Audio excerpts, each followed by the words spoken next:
Welcome to আর রান্নাঘর। বন্ধুরা, কালকে পয়লা বৈশাখ, তাই পয়লা বৈশাখের স্পেশাল রেসিপি করলাম পায়েস। পায়েস আপনারা অনেকেই বাড়িতে করেন, কিন্তু সঠিক পদ্ধতি এবং কতটা দুধে কতটা চাল লাগবে সেটাই আজকে আমি শেয়ার করব, যার ফলে পায়েসটা ঠিকঠাক যাকে পায়েস বলে সেটাই আজকে আমি দেখাবো, যে কতটা দুধে কতটা চাল দিলেই তবে ঠিকঠাক পায়েস হয়। চলুন প্রথমে কি করব। প্রথমে দেখুন, আমি হাফ বাটি মতো গোবিন্দভোগ চাল নিয়েছি। হাফ বাটি বলতে এখানে আমি ওজন অনুযায়ী বলবো 50 গ্রাম। সেই চাল একবার ধুয়ে নেব, বেশি ধোবো না, কারণ ধুলে আর গন্ধ থাকে না। সেই চাল ধুয়ে পরিষ্কার করে নেব। তার সঙ্গে 3টে এলাচ ফাটিয়ে দিয়েছি, 1 চামচ ঘি ভালো করে মিক্সড করে নিলাম। এবং এইভাবে চালে ঘি মাখিয়ে রাখলে টেস্টটা একটু আলাদা হয়। একটা তেজপাতা রেখে দিলাম। বেশ খানিকটা কাজু আর কিশমিশ নিয়েছি, একবার ধুয়ে নিব। ধুয়ে পরিষ্কার করে আমি ভিজিয়ে রেখে দেব। এবার দুধে আসা যাক। আমি একটা কড়াইয়ে 1 লিটার মতো দুধ নেব। দুধটাকে ফোটাতে শুরু করব। ফুটিয়ে অনেকটা যখন কমে যাবে, প্রায় 1 লিটার থেকে 750 গ্রাম যখন দুধ হবে, তখন কিন্তু আমি কিছুটা দুধ তুলে নেব। প্রথমেই দিয়ে দেবেন না, প্রথমে 1 লিটার দুধ থেকে কিছুটা ফুটিয়ে সেটা 750 গ্রাম প্রায় করে নেবেন। এবার শুকনো দুধে আমি কিছুটা এই তরল দুধ মিশিয়ে এটাকে গুলে রেখে দেব, পরে ব্যবহার করব। এবার দেখুন 1 লিটার দুধ প্রায় 750 গ্রাম মতো হয়ে গেছে, অনেকটা কমে গেছে। এই মোমেন্টে একটা তেজপাতা আর যে চালগুলো ভিজিয়ে রেখেছিলাম সেই চাল আমি দিয়ে দিলাম। এবার শুধু নেড়ে যেতে হবে, আর কোনো কাজ নেই, কারণ না নাড়লে লেগে যাবে। নাড়তে নাড়তে দেখবেন অনেকটাই কমে যাচ্ছে। দেখুন অনেক কমে গেছে, সেদ্ধ প্রায় 70% হয়ে গেছে।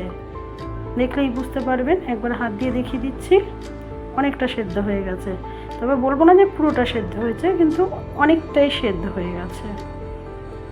এই মোমেন্টে আমি এবার একে একে কিছু জিনিস ব্যবহার করব, কিন্তু এই যে মাঝে মাঝে সরগুলোও নামিয়ে নেবেন। দেখুন আরও অনেকটাই কমে গেছে। এইভাবে শুধু নেড়ে যেতে হবে এবং আস্তে আস্তে গাঢ়ত্ব বাড়বে। এবার যে দুধটা, শুকনো দুধটা দুধে ভিজিয়ে রেখেছিলাম সেটা দিলাম। দেওয়ার পর আরও কিছুক্ষণ নেড়ে যাব। দুধটা ভালো করে মিশিয়ে নেব। দেখুন আবার ফুটে উঠেছে। এবার দেখুন, দেখলেই বুঝতে পারবেন যে চালটা প্রায় 90% সেদ্ধ হয়ে গেছে এবং দুধ কমে গিয়ে অনেকটাই কমে গেছে। এবং মোমেন্টে আমি চিনি দেব প্রায় হাফ বাটি মতো। যেরকম স্বাদের চিনি পছন্দ করেন মিষ্টি, সেরকম দেবেন।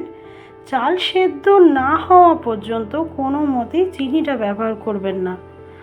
চালটা সেদ্ধ হয়ে যাবে 95%, তখনই চিনিটা ব্যবহার করবেন।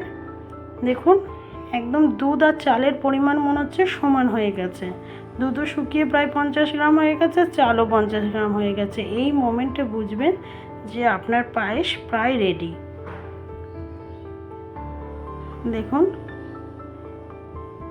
পায়েস একদম হয়ে গেছে। এরপর আমি আরও একটা ফ্রাইং প্যানে যে কাজু কিশমিশগুলো ভিজিয়ে রেখেছিলাম, সেই কাজু কিশমিশ, ভেজানো কাজু কিশমিশ ঘিয়ে ভেজে নেব। সাদা তেলে নয়, এখানে ঘি ব্যবহার করবেন। দেখুন কিশমিশগুলো ফুলে উঠেছে।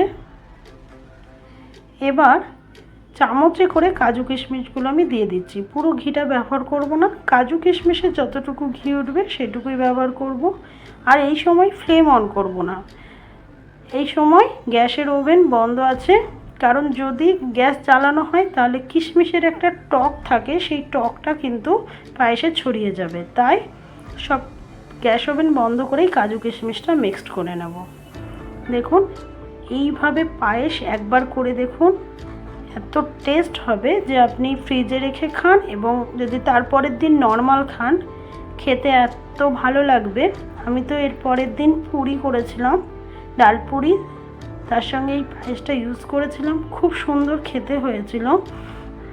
আপনারা